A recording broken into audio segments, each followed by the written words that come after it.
It began with a vision, 5 priorities to make an industry stronger, more efficient, more viable. Today is an exciting time, extraordinary time for change in our industry. It was a vision that resonated immediately. I was really inspired this morning listening to Nat Ford talk about this is one of his highest priorities, is really looking at mobility and the paradigm around mobility. I was inspired by the actions he was talking about. As the newly elected APTA Chair, Nat Ford began a mission to prepare transportation agencies in North America for a new mobility paradigm. The future was arriving, and Ford wasted no time in getting his message out to the continent's top transportation leaders. The first order of business was selecting Paul Skoutelas as APTA's new president and CEO. The hiring brought a much-needed level of stability to the association.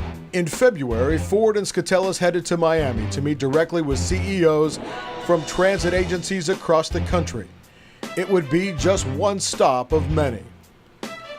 Ford would reinforce his new doctrine at meetings and conferences across the U.S. When he couldn't be there in person, he sent a video message outlining his priorities to the masses.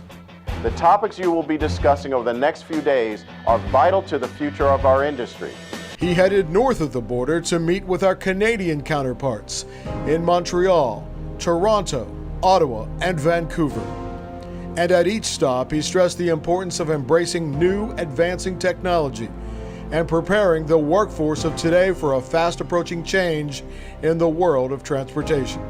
When he was asked to speak to Europe's top transportation leaders in Paris, Ford saw it as a dual opportunity. Tell them about what APTA was doing in the U.S. and benchmark any new and innovative ideas he could bring back across the pond. More than 30 years ago, Nat Ford's first job in transportation was as a train conductor for the New York MTA. So when the agency came home to APTA during his tenure as chair, well, it just felt right. Ford's vision was not a singular effort, however. He asked for and received support from many. These champions of public transportation who, despite having busy careers of their own, took the time and effort to help him move the needle as far as they could in 1 year. That effort proves that the family that is public transportation sees and understands that disruption must be met with diligence, perseverance, determination, and innovation. Each time there were those who told us to resist the future, that change would divide us, and those fears turned to strength, the divide into union. Much as he has done as CEO in Atlanta, San Francisco, and now Jacksonville, as APTA chair, Nat Ford brought with him a bold new vision, and with it, pushed our industry perhaps further than it's ever been pushed before. And while the vision and direction is clear, the mission is far from finished. What happens next will likely determine the long-term future of transportation in North America.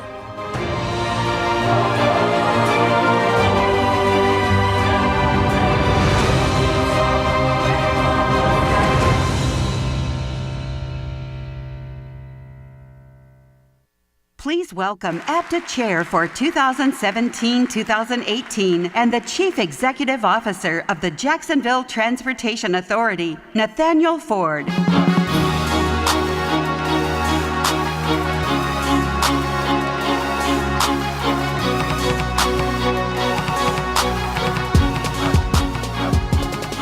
Good morning, I'm Nat Ford. It is my pleasure to deliver this farewell address to you, and to serve as the chair of the American Public Transportation Association has been a high honor and a highlight of my career. Last October, I challenged us in Atlanta to be bolder and be greater, and to unite as an industry and as an association to be the definitive voice as it relates to mobility matters. After a lot of hard work and a lot of debating and exchange of ideas, I've seen an industry that is coalescing around the same principles, coming together to seek solutions in today's changing industry and planning for those ahead. I've seen an industry that is not stuck in the ways of doing things. It's upending the status quo and preparing us to take the next best step forward. And most of all, I've seen an association in APTA that has taken a giant leap forward advancing our industry. During my tenure, I've had the distinct pleasure of seeing Paul Skoutelis become the APTA president and CEO. And over the last 10 months, I've seen his passion, his dedication, not only to APTA, but to the transportation industry at large. I can say with great confidence that the future is bright for our association. Paul, I commend you for your leadership and look forward to what it is to come. I also want to give special recognition to two hardworking individuals who have exhibited courage and leadership in challenging times for our association, Dorn Barnes and Kim Green. Their service over these past 3 years as APTA officers has been invaluable, and because of you, APTA is better today. So please join me in a round of applause for Dorn and Kim.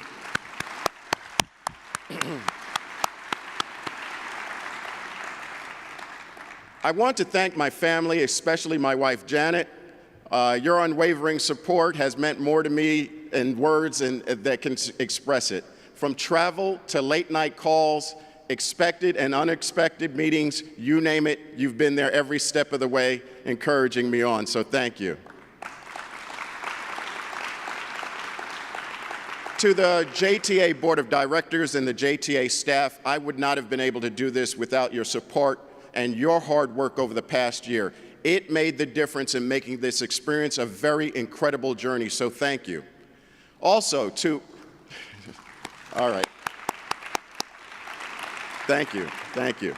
Also to the APTA members, the Board of Directors, the Executive Committee, and the APTA staff, you did a great job, and thank you for supporting me. I thank you also. Last year, when I became your chair, I stated that public transportation is facing the greatest transformational moment of our generation, and as such, history will judge us for what we set in place today. I laid out 5 priorities that we needed to address and entrusted these to a group of designated leaders to ensure there was coordination and unity among all modes and spheres of influence of our association. And before I mention a few highlights of the work that they did, let me say that these champions took their charge to heart and executed a plan that I believe will shape the new frontier for our industry. I would be remiss if I did not express how proud I am of their achievements over the past year, their discourse, and the activities that brought each of these priorities to focus. So on behalf of the APTA board, our membership, and the industry overall, your brilliant efforts toward moving the ball forward are indeed recognized. I'm truly grateful to all of you for your service. First, under leadership and advocacy. As I mentioned earlier, I think we hired a great president and CEO in Paul Skoutelis. We saw Paul testify in front of Congress and coordinate numerous fly-in visits for our business and public members to our congressional committees and colleagues. Thanks to the work of our champions, Diana Mendes and Dorval Carter, we reinvigorated our advocacy agenda, which led to Congress passing a funding bill in March that provided significant increases for public transit. We held a virtual rally for transit that resulted in more than 3,600 letters to members of Congress and over 1,000 letters to the editors in 531 local media outlets. We strengthened our relationships with key partners such as the National Governors Association and the U.S. Conference of Mayors. Member surveys, instant polling, and innovative listening sessions are examples of actions we took in preparation for reauthorization of the FAST Act in 2020. But above all, we continue to build the relationships and an agenda that positions APTA to be the definitive national voice for our industry. We are fortunate to work with committed public servants in Washington, the nation, and across the nation that build a vision for public transportation that is present and vibrant in the future. As such, I'd like to recognize one of those public servants, FTA's interim administrator, Jane Williams. Last year, after Hurricane Irma hit Florida, I received a call from Jane, someone that at that time I did not personally know. And within a few moments of our conversation, what caught my attention was not only her immediate interest in the state of my agency, but how were my employees and their families doing, how the community was holding up in Jacksonville, and what she could do to support us. That, my friends, is the true testament of a public servant, one that puts our community's well-being first. So please join me in a round of applause for Jane and all of the employees at USDOT and its agencies who work day in and day out to support us as we build the future.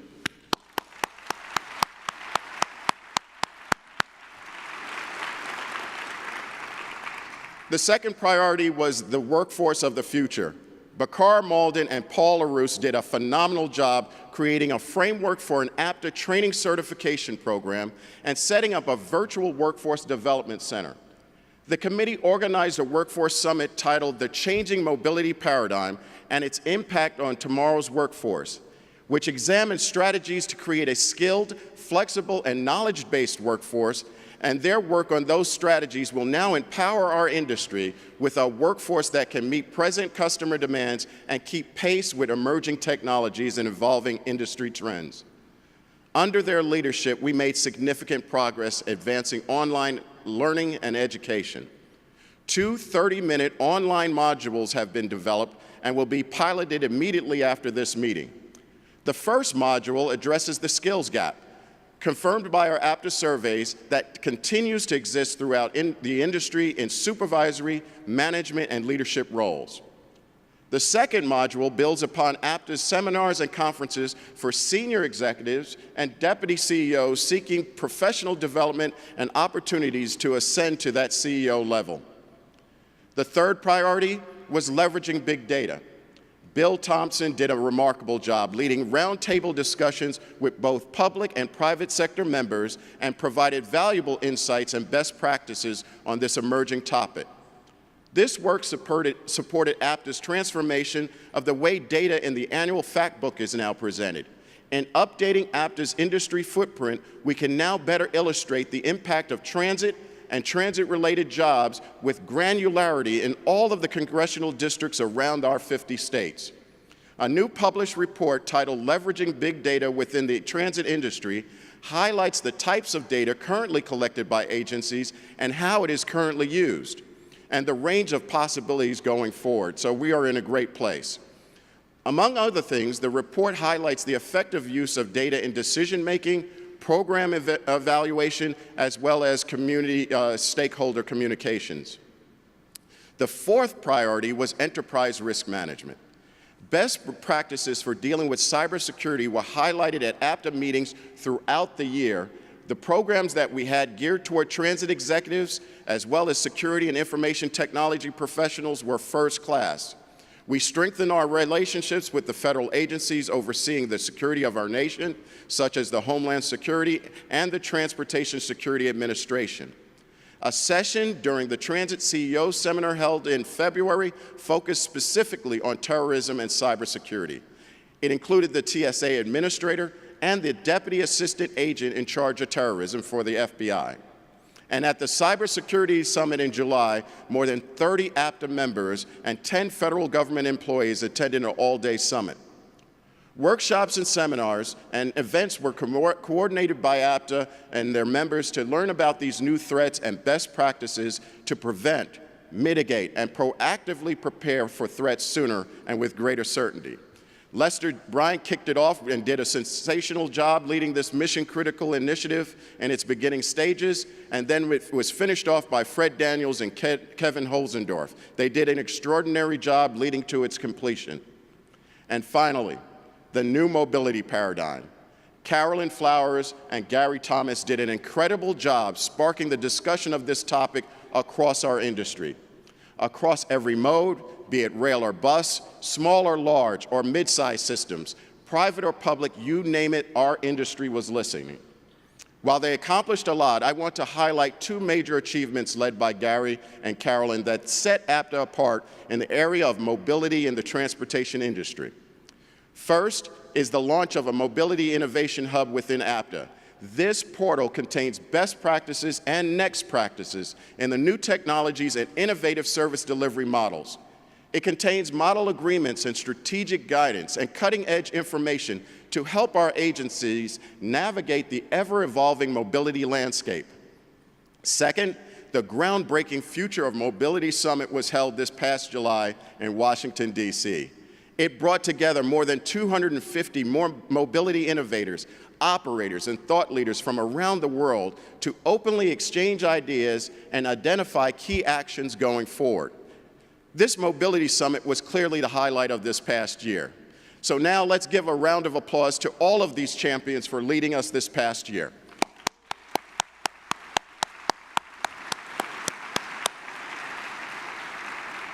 Now, while all of these priorities are extremely important, it is no secret the one that was near and dear to my heart was the mobility paradigm, and that was clear. And why is that? Because the facts are clear. Technology is rapidly transforming the transportation industry today. First, the ability to use technology to conveniently plan, request, track, and pay for trips via mobile devices is changing the way people move around and interconnect in our communities. Second, AV technology is profoundly changing automobile ownership and transportation as a whole. According to Tony Seba in his book, Clean Disruption, by 2030, the car market will shrink by 80% and all vehicles will be autonomous or semi-autonomous. Self-driving trucks are already at the forefront of the autonomous technology, with trucks operating today in real-world pilots on U.S. highways and in ports. This disruption is creating a whole new world of public transportation and driving more demand for integrated services. During the Mobility Summit, I asked you, who are we? We are the ones who provide a reliable service to tens of thousands, millions of men and women who want to go to their jobs, to take their kids to school, or to get to a doctor's appointment. We are the choice of college students as they venture to their dorms, their classes, their jobs, as they strive to complete their studies. We are the industry that now major headquarters will look at when deciding where to set up their manufacturing and operations facilities and to make sure that their employees can get to and from work reliably. We are the engine, the wheels, the drivers that keep this economy running across America. We are the operators, the mechanics, the planners, the innovators, the mobility integrators that day in and day out get up to provide a safe and reliable service for all of our customers. We are clearly the solution to the success of our communities. And as I mentioned it to you earlier, this year has been a highlight of my career. I have personally witnessed amazing innovative work in the public and private sectors from coast to coast and around the globe. There are many brilliant, groundbreaking ideas happening across our industry and in every region and in every mode. So if there's a parting message I'd like to leave with you, it is history is written and one has to accept it, but the future, that's for us to write, as long as we stay in the arena to do so. So I leave that challenge for all of you, and going forward, I offer myself as an advisor to our newcoming officers, Nuria Fernandez and Freddie Fuller, our new incoming officers, and to my partner, David Stackrow. I could not have asked for a better vice chair, and I'm confident that he will be an exceptional chair for our association. I received from my predecessor, as he did from other past chairs, seamless continuity. And with the help of some dedicated champions and all of you, I now hand off an APTA that is stronger, more united and bolder, I believe more nimble and better prepared for the disruptive challenges facing our industry and ready to become much more. So, ladies and gentlemen, I'm proud and humbled for the opportunity and the blessing to have served as your chair this past year, and for this, thank you.